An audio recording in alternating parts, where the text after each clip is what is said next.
성경 말씀 보겠습니다. 출애굽기 24장 13절로 18절 말씀입니다. 출애굽기 24장 13절로 18절 말씀, 구약성경 119쪽입니다. 구약성경 119쪽.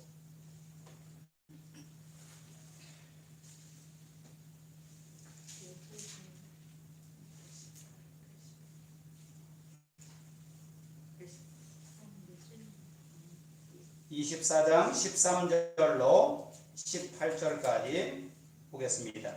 모세가 그의 부하 여호수아와 함께 일어나 모세가 하나님의 산으로 올라가며 장로들에게 이르되 너희는 여기서 우리가 너희에게로 돌아오기까지 기다리라. 아론과 훌이 너희와 함께하리니 무릇 일이 있는 자는 그들에게로 나아갈지니라 하고, 모세가 산에 오르매 구름이 산을 가리며 여호와의 영광이 시내산 위에 머무르고 구름이 엿새 동안 산을 가리더니 일곱째 날에 여호와께서 구름 가운데서 모세를 부르시니라. 산 위에 여호와의 영광이 이스라엘 자손의 눈에 맹렬한 불같이 보였고, 모세는 구름 속으로 들어가서 산 위에 올랐으며 모세가 40일 40야를 산에 있으니라. 아멘. 오늘 말씀, 모세를 부르신 하나님이란 제목으로 말씀드립니다. 오늘 읽은 말씀처럼 하나님은 모세를 불러서 이스라엘 백성들을 인도하시기 위해서 하나님의 약속의 말씀들을 주시려고 그를 불렀습니다. 오늘 24장 이 말씀은 하나님께서 모세를 불러서 시내산에서 계명을 주시는 그런 장면입니다. 그런데 하나님께서 그 자리에 많은 사람들을 불렀는데 거기에는 아론과 훌, 그리고 장로들 70명과 그리고 또 하나 젊은 청년 여호수아가 불렸습니다. 여기에 모세, 아론, 훌, 70인 장로, 젊은 청년 여호수아가 불림 받았는데 하나님은 모세에게 그럽니다. 나머지는 다 산 아래쪽에 있고 너는 여호수아를 데리고 여기로 와라. 그 산을 오르래요. 그러면 그 자리에 나온 모든 사람들은 나머지 백성들보다는 하나님께서 높여준 사람들이에요. 근데 그 중에서도 하나님은 누구를 더 높였어요?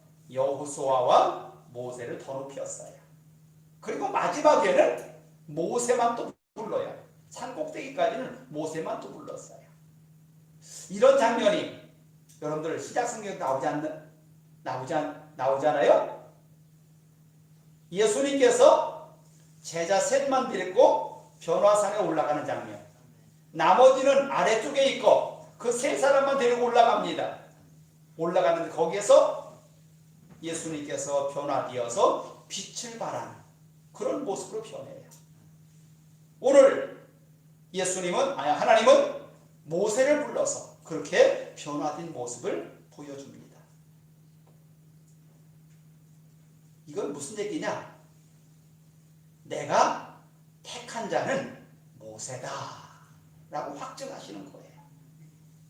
그가 땅에 내려왔을 때 그의 얼굴에는 광채가 났다라고 했습니다. 모세 얼굴에서 광채가 나온 것이 아니라 하나님과 대면하고 내려왔는데 그 얼굴에서 그 모든 몸에서 광채가 난 거예요.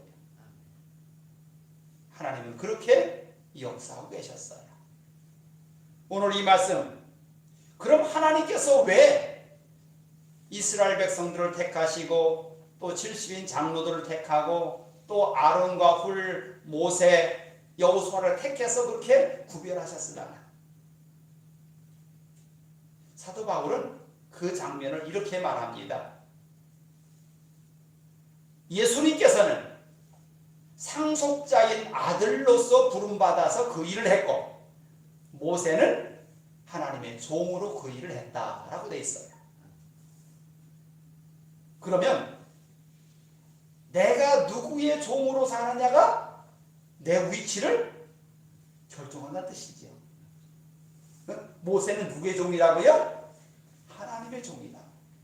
그리고 이 땅에서 이스라엘 백성들 위에는 가장 높은 자로 세움을 받은 거 아닙니까?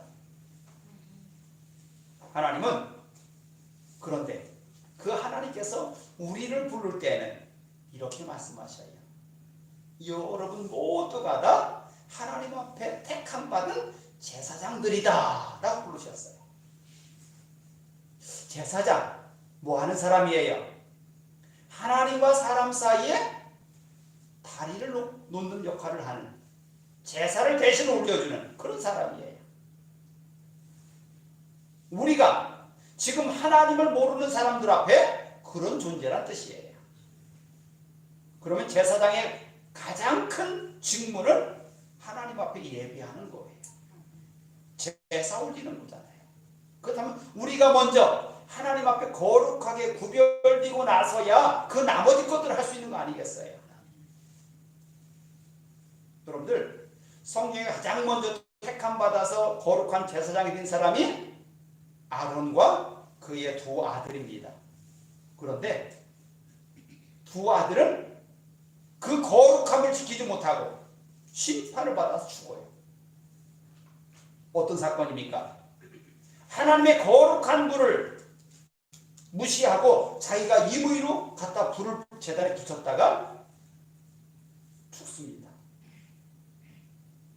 그 자리야말로 제사하는 그 거룩한 제사장의 자리야말로 가장 거룩하고 하나님 앞에 구별된 자리라는 뜻이에요. 오늘 우리에게 이렇게 내가 너희들을 구별했으니 너희들이 거룩하라 라고 말씀하시는 거예요.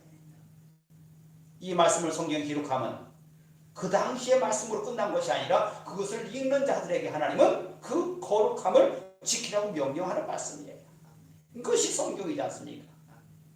이 책에 기록됐기 때문에 성경이 아니라 하나님의 영으로 기록됐기 때문에 그 하나님의 영을 받은 자들이 이 말씀을 읽는 순간에 그 은혜를 느끼는 거예요. 은혜를 받는 거예요. 그래서 그 직분을 감당하는 겁니다. 내가 무슨 제사장이야 라고 한다면 우린 제사장으로서의 자격이 없어요. 하나님께서 이미 나를 거룩한 제사장이라고 구별했다면 그걸 믿는 거예요. 그 믿는 자들에게 그 능력이 나타나는 것이지요. 오늘 우리에게 말합니다. 하나님께서 내가 너희를 거룩한 제사장으로 불렀다 라고 말씀하셔요. 오늘 하나님께서 부른 모세와 아론 또 그의 두 아들까지 제사장으로 부른 그들이 하나님 앞에 거룩하게 구별됐을 때만이 하나님 그들을 또한 직분을 맡기시고 그들에게 능력을 더하십니다. 모세가 하나님 앞에 부름받을 때는 처음에는 그런 직분이 아니었잖아요. 이스라엘 백성들을 해방시킨다고만 생각했잖아요. 그런데 하나님은 그 뒤에 지금까지 앞으로 되어질 모든 일들을 다 계획하고 계셔요. 그러기에 그의 형 아론과 동참하게 했고 또 여호수아도 동참하게 합니다. 오늘 말씀에 하나님께서 여호수아를 세워서 몇 번째로 세웠어요? 첫 번째는 누구예요? 모세. 두 번째는 여호수아입니다. 왜요? 그 순서를 보세요. 70인들이 장로들이 있었고요. 거기에 아론과 훌이 있었고요. 그리고 그 위에 여호수아를 데리고 모세가 올라오라고 했잖아요. 그리고 마지막에는 모세가 올라갔어요. 모세가 올라가서 하나님을 40일 동안 대면했어요. 이게 무슨 얘기일까요? 하나님은 위계 질서를 만들어서 하나님의 온전하심을 이루시는 분이셔요. 여러분들, 하나님 앞에 우리가 똑같은 제사장이라 할지라도 교회 안에는 위계 질서가 있습니다. 하나님께서 그 맡겨진 일에 따라서 목사로, 장로로, 안수집사로, 권사로, 집사로 임명하셨잖아요. 왜 이게 중요합니까? 질서가 없이는 아무것도 이룰 수가 없어요. 하나님께서 온 세상의 모든 것이 충만하고 있을 때에 그 속에 하나님의 영을 부여하니 그 속에 질서가 만들어졌다고 했어요. 이 창세기 창조의 질서 아닙니까? 그래서 하나님은 우리를 향해서 말하는 거예요. 하나님의 온전하심을 이루기 위해서는 바로 우리가 그 하나님의 질서를 우리가 생각하면서 우리의 직분을 잘 감당하시길 바랍니다.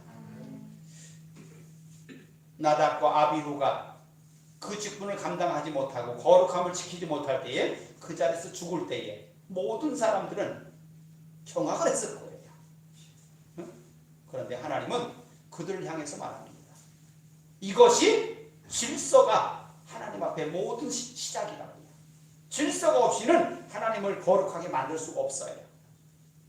나답과 아비후 무엇이 문제였습니까? 거룩함이 문제였어요. 하나님 앞에 나아가는 자는 내가 거룩하니 너희도 거룩하라 하지 않습니까? 거룩하신 분 앞에 나가는데 거룩하게 나가야지.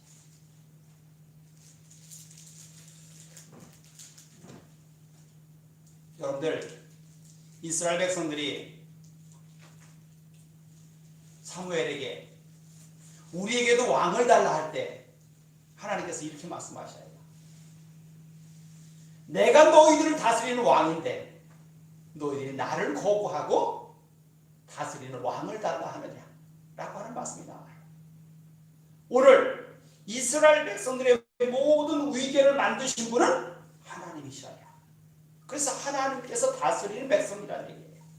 그럼 그 모든 나라의 왕은 누구셔요? 하나님이셔요. 그리고 그 직분을 맡은 대통령은 누구예요? 누구예요? 모세예요. 그런데 뭐라고 되어 있어요? 그는 내 종이라고 되어 있잖아요. 지금 우리가 이 땅에서 아무리 높아도 하나님 앞에는 거룩한 종이어야 돼요. 거룩한 종이어야 돼요. 이 땅에서 어떤 직분을 가지고 있다 아무리 높아도 그 하나님보다 높아서는 안 되지 않습니까? 그리고 우리에게 주신 그 직분에 따라서 우리는 겸손함을 배워야 돼요. 그 겸손함 이전에 하나님 우리에게 이것을 원하셔요. 순종하라. 순종하는 걸 원하셔요. 이 위계를 만들어주신 이유가 뭐냐? 순종하라고 만드신 거예요. 하나님의 말씀에 순종하고 위에 모세가 하는 말에 순종하고 아론과 후레가 하는 말에 순종하고 여호수아가 하는 말에 순종하고 장로들이 하는 말에 순종하라고 지금 가르치는 거예요. 그게 질서예요. 질서를 만들어 감으로써 모든 공동체가 아름다워지는 거예요. 대통령을 왜 뽑아요? 국민들이 왜 대통령 뽑았어요? 이 나라의 질서를 만들어 달라. 그 질서는 어디에 써 있어요? 헌법에 써 있어요. 지금 법무장관과 검찰총장 사이에 지금 갈등이 생겼지요. 뭐대로 하면 될까요? 법대로 하면 돼요. 누가 법을 어겼는지 법대로 하면 돼요. 그런데 서로가 다 내가 맞다고 주장하고 있어요. 그럼 어디로 가야 돼요? 헌법으로 가야 돼요. 헌법에 기초한 그 헌법에 모든 것이 다 거기에 걸려 있어요. 이 말씀을 왜 드릴까요? 하나님 앞에 서는 모든 백성들은 하나님의 법 앞에 서야 돼요. 그 법이 뭐예요? 아니요. 그 계명은 모든 것을 다 이루었다는 계명이 있잖아요. 사랑 계명이에요. 내가 사랑하니 너희도 사랑하라신 말씀. 여러분들 계명이라고 하는 십계명이라고 하는 또는 많은 여기 성경에 많은 율법이라고 하는 것을 갖다 대는데 그 기본에는 뭐가 있어야 돼요? 사랑이 있어야 돼요. 응? 하나님의 법은 이렇습니다. 그 속에 그를 심판하기 위한 법이 아니라 그를 사랑하기 위한 법이 되어야 돼요. 법을 갖다 대는 사람은 법으로 망한대요. 법을 좋아하는 사람은 법으로 또 망한대요. 근데 망하지 않는 법이 있어요. 그 법은 사랑 계명이에요. 사랑하라는 법이에요. 하나님을 사랑하고 네 이웃을 네 몸처럼 사랑하는 그 계명이야말로 모든 법을 다 이루는 그 말씀 아닙니까? 지금 이스라엘 백성들에게 그것이 고갈되기 때문에 나중에 뭐만 남았어요? 잣대만 남았어요. 정죄하는 잣대만 남았어요. 그게 율법주의예요. 하나님께서 오늘 이 말씀도 주기 전에 하나님은 먼저 무엇을 만들라고요? 질서를 만들라고 하시는 거예요. 모세 밑에 누구요? 여호수아요. 여호수아 밑에 아론과 훌이요. 아론과 훌 밑에 천부장들, 장로들이요. 70인 장로라고 나왔죠. 오늘 성경에 보니까. 그 위기의 질서가 만들어질 때만이 그 전체가 아름다워질 수 있어요. 교회에도 마찬가지예요. 목사, 장로, 안수집사, 권사, 집사, 성도, 이 모든 위계가 잘 흘러가야 돼요. 순종하라는 것은 하나님의 말씀에 순종하면 돼요. 목사 말에 순종하라는 게 아니에요. 제가 여러분들에게 그런 말씀을 드린 기억이 나요.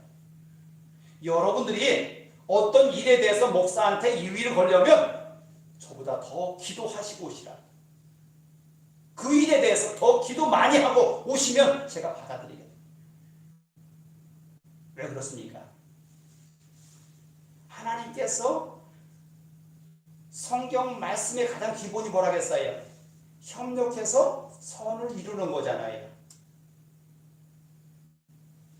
목사는 최소한 목사를 위해서 결정하지 않아요. 교회를 위해서 결정하게 돼 있어요. 그렇지 아니하면 그 목사는 성경에 뭐라고 돼 있어요? 싹군 목사래요. 돈 벌러 온 목사라는 얘기예요.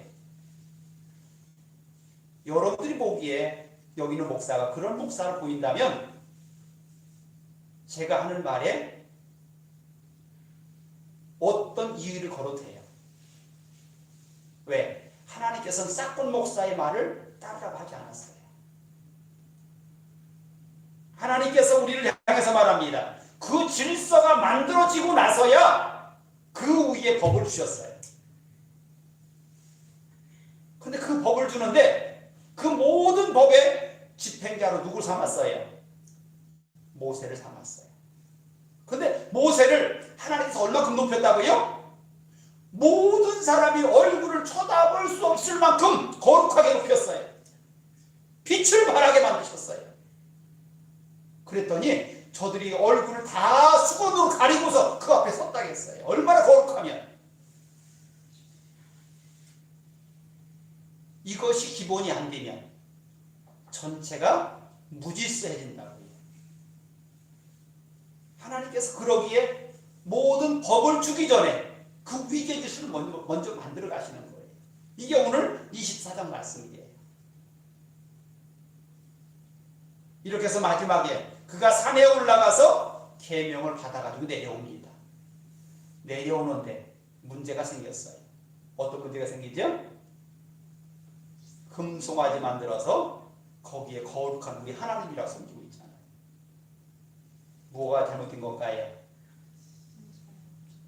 그 질서가 잘못된 거예요. 네? 그 공동체 안에 그 질서가 깨진 거잖아요. 지금 저들은 모세가 산에 올라가 40일 동안 내려오지 않으니까 뭐라고 생각했어요? 그는 죽었다고 생각했어요. 그를 불러 올라갔던 그 하나님도 안 계시다고 생각하는 거예요. 그러니 거기 무슨 질서가 만들어져요. 하나님께서 이 교회의 모든 질서를 목사인 저에게 맡기는 것이 여러분들이 인정된다면, 성경적이지 아닌 것이라면 저한테 이 일을 걸어도 돼요. 그런데 성경적인 것을 가지고 이 일을 걸면 문제가 생기는 거예요. 지금 저들에게 어떤 문제가 생겼어요? 성경적인 문제가 생겼어요. 어떤 문제예요? 하나님이 안 계시다. 우리의 지도자 모세가 없다고. 그걸 문제 삼았어요. 그래서 저들은 금송아지를 만들어서 그걸 섬기기 시작하잖아요.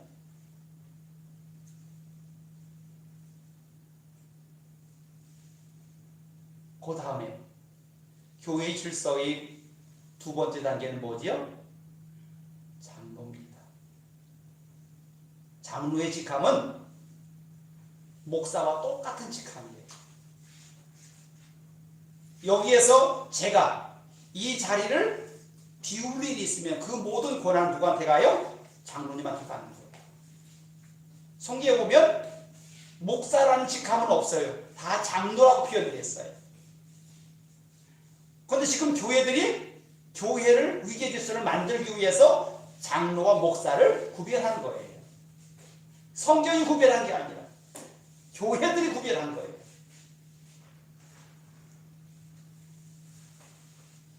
그러기에 교회들마다 그 위계를 만들기 위해서 장로들과 목사가 합해서 당회라는 걸 만들어요. 그 당회는요, 제가 알기는 어떤 결정을 할 때 끝까지 그 당회원들이 다 찬성할 때 결정해야 돼요. 찬성이 안 되면 둘이 갈리면 어떻게 할까요? 기도해야죠. 하나가 될 때까지 기도해야죠. 그렇게 운영된다면 교회 문제 생겨요? 안 생겨요? 안 생기지요. 교회 안에 파당이 생기는 가장 근본 이유는 그 당회가 갈라져서 생겨요. 목사와 장로들 간에 파가 생기든지 아니면 장로들끼리 파가 생기든지, 그래서 문제가 돼요, 교회가. 왜 이 말씀을 드릴까요? 우리 교회가 지금 이제 그 단계에 와 있는 거예요. 목사 혼자 있고 권사님들의 안수집사님만 있을 때는 문제가 안 생겨요. 그런데 장로 2분이 세워지고 안수집사가 4분이 생기고 이런 상황이다 보니까 교회는 앞으로 이 위계 질서를 잘 만들어 가야 교회가 성장할 수 있어요. 그리고 그 속에 하나님의 은혜가 임해요. 절대로 목사가 법 가지고 성도들을 평가해서는 안 돼요. 법을 갖다 먼저 대면 안 돼요. 법의 정신 속에 뭐가 있다고요? 사랑이 있다고요. 그를 사랑하는 마음이 먼저라고요. 그를 사랑하기 때문에 그 법을 갖다 적용해야 된다고요. 이게 목사가 적용하는 법이에요. 교회 법은 헌법으로 돼 있어요.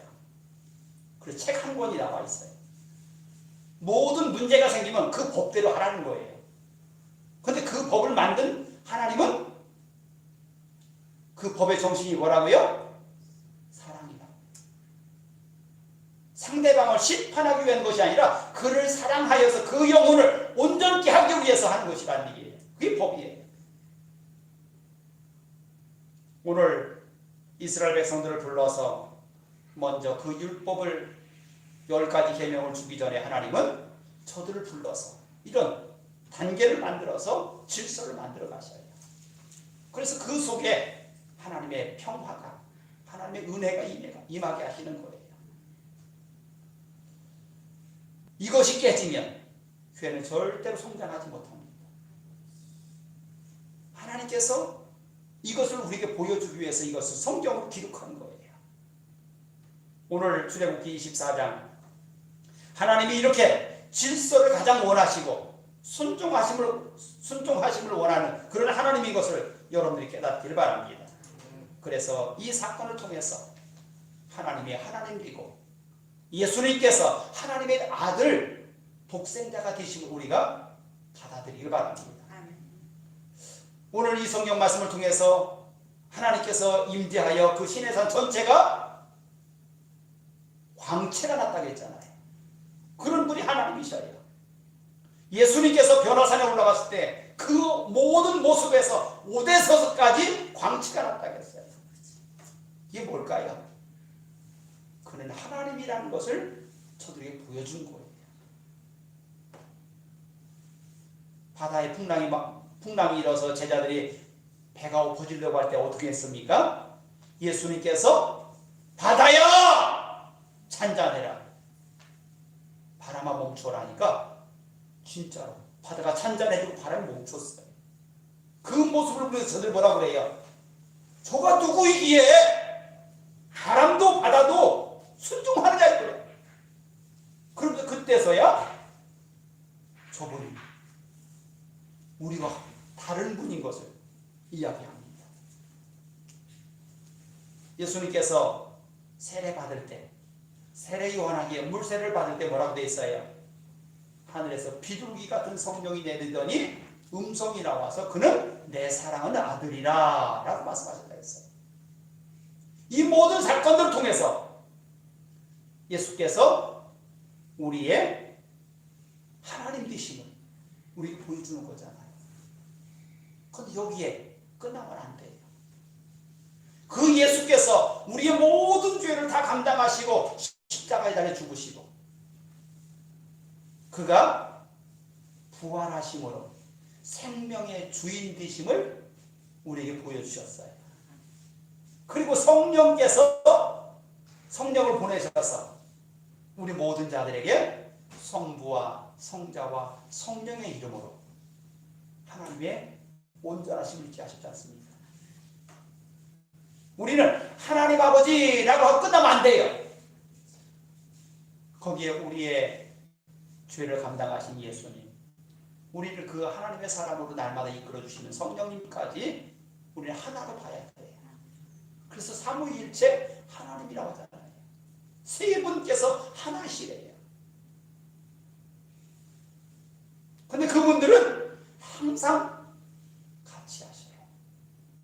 예수님이 따로 성령님이 따로 하나님이 따로가 아니에요. 항상 같이 하시는 하나님이셔요. 왜 이 말씀을 드립니까? 여기 하나님께서 모세를 부를 때도 그 위에는 하나님의 영이 임했고 그곳에는 하나님이 예수님도 계셨던 거예요. 그 모습을 우리가 어디서 봐요? 변화산에서 보잖아요. 응? 거기에 누구 나타났지요? 예수님과 모세와 엘리야가 나타났잖아요.